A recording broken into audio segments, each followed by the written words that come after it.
It is 8 p.m. at the moment and we have a miracle. Yesterday at this time it was overcast and I counted 12 jets pouring out their venom in a few minutes. This morning was the same as we walked to the town centre for breakfast around 9 a.m. At 8 p.m. I set my astronomy program for Steckborn, Switzerland, and it places Saturn and Virgo south just above the horizon. We looked at the Moon and Saturn and they were directly overhead. We set the location of Steckborn south to 13 degrees south of the equator, central Angola, Africa, the same longitude, and visually the Moon and Saturn were overhead when the astronomy program indicated what the sky is above Angola.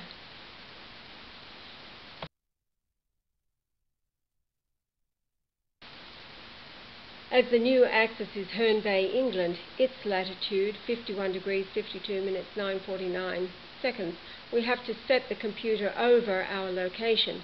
The distance the axis shift has moved by the same, approximately 53 degrees, at around 13 degrees south latitude, to get some idea what we can expect to see at midnight. The computer has Virgo, the Virgin, and Saturn with the Moon at an altitude of 66.07 degrees. Last night the sky was clear, although light from another source made it difficult to see all of Virgo, but the Moon and Saturn were clearly seen. This proved that tilt had moved the North Pole axis to Herne Bay, England.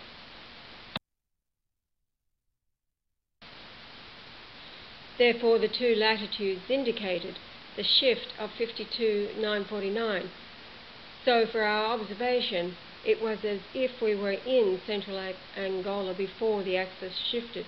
The astronomy program is not connected to the internet and cannot be altered, and proves the shift, and is now here in Steckborn, being 13 degrees south of the equator as far as the astronomy software is concerned. Measuring the Moon where it should be, altitude 36.25, and where it actually is 64.98, is a shift of 28.73.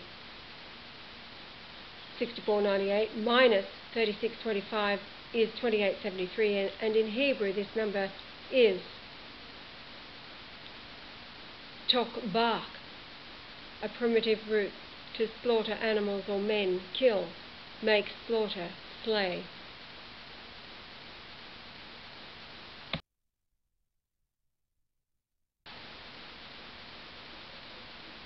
My math, after several various approaches, I calculate the Earth's tilt at 17.18 degrees, a decrease of 6.22 degrees. Greek dictionary 622 means to destroy, literally or figuratively, destroy, die, lose, mar, perish.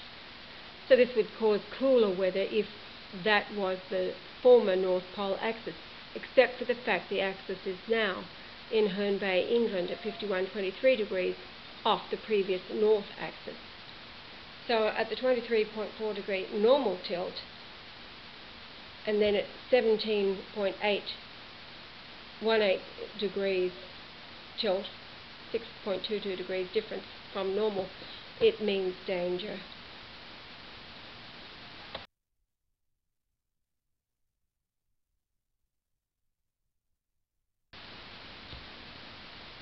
So the 23.24 minus the 6.22 degrees equals 17.18. So it's less of a tilt.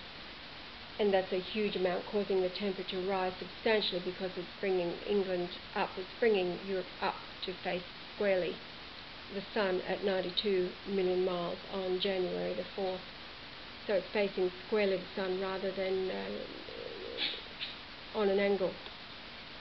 So in Greek that number is to disclose in person with words, declare plainly, inform, manifest, show, signify in person, and that's exactly what we're doing.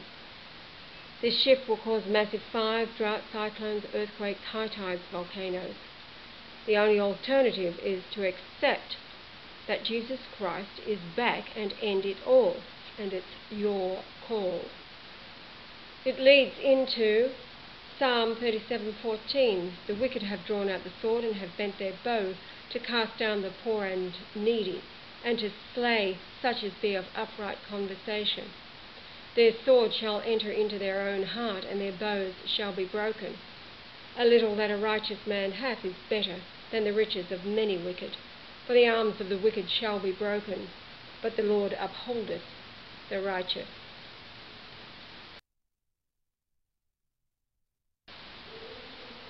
On August the 8th, 1769, Lieutenant Cook, sailing from Antarctica, recorded the first sighting of a comet by a white man in the South Pacific. That was August the 8th. Add 88,888 days, and it was my 69th birthday, January the 11th, 2013. On the same date this year, the distance to Pluto, that's August the 8th, 2013, the distance to Pluto will be 31.68 astronomical units. Pope Benedict XVI will be 31680 days old on my 70th birth date, January the 11th, 2014. Lord Jesus Christ totals 3168 in Greek gematria, and I will be 69.6 years old on August the 8th. And that number, 696, in Greek is a silver coin. Now my ancestor, King William I the Lion of Scotland, owned a silver mine in Ulster, Scotland. He minted the first silver coin. He built Stirling Castle and financed the Benedictine monks to build Arbroath Monastery. And that's the tie to Benedict XVI, who named himself after Saint Benedict, and the order of the monks that observe the Benedictine rule. The term sterling silver is derived from my ancestor. He built more than a dozen monasteries dedicated to me, his descendant, Jesus.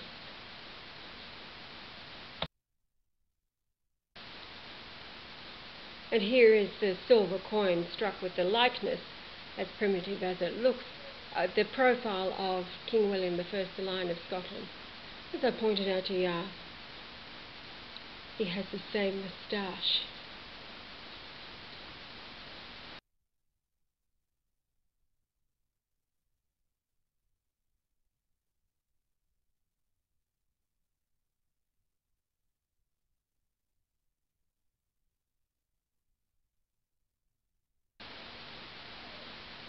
My birth year of 1944 less 1178 is 766, which is Ash in Hebrew, that is Asherah.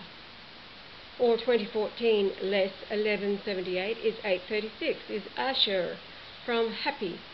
833, Asher, blessed and happy. These are the documented writings about Arbroath, the story it tells. It's being built by King William I, Scotland, and his installation of the Benedictine monks to run the monastery, and indeed it was from their labour. He financed everything, one of more than a dozen monasteries that he built.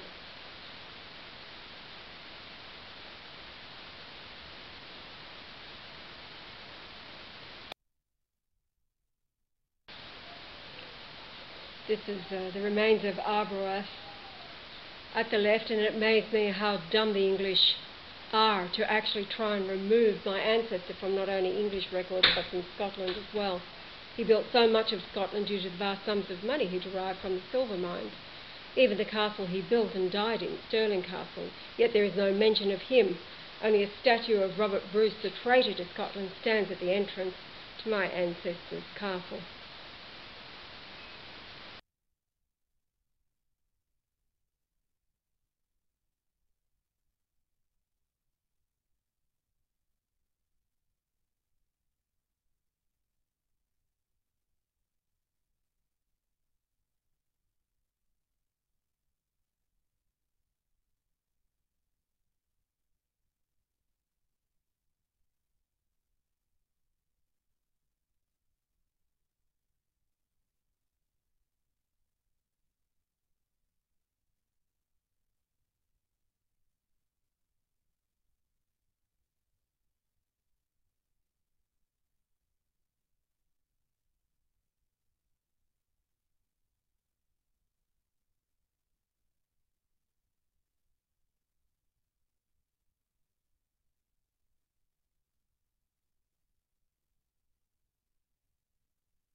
This is the stone commemorating where William is buried in the ground of Arbroath Abbey. His length of reign from 1165 to 1214. Now, that's actually not right either, is it? His death date was actually 1215, wasn't it? Mm-hmm. So that's been altered. Coincidence. Same date as before. Yes, his birth date was 12th of December the 4th, 1143, and he died on the same day in 1215. 72 years old, yeah. Being altered. That. Mm. No mention of my martial connection or the lightning connection. Mm. That's where Anna comes in.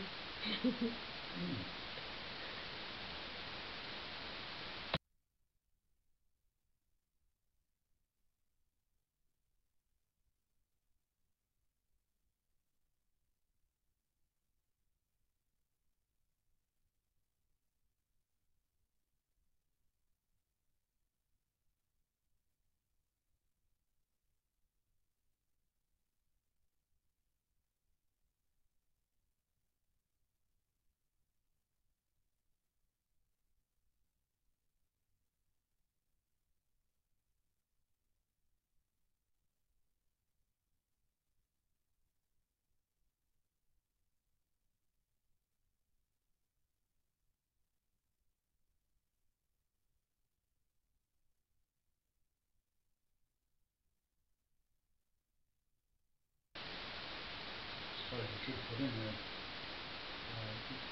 Isabel Yavanal, mother of only surviving son of Henry, and then the two daughters, named as Margaret and Rebecca, Scotland, married Margaret. It's all to do with first cousins. Married second cousins within Seneca. So you bathe thinking of the code. That's right. And what's interesting, because this is recording, so your words have been recorded, which is good. Yeah. But what is interesting is that he wasn't buried at Stirling Castle, but by road it was 78 miles that we travelled from Stirling Castle to Arbroath, and so they travelled with his body to be interred at the Abbey, obviously because that's where he felt closer to God. That's where his heart was. Must have been his desire to be buried there.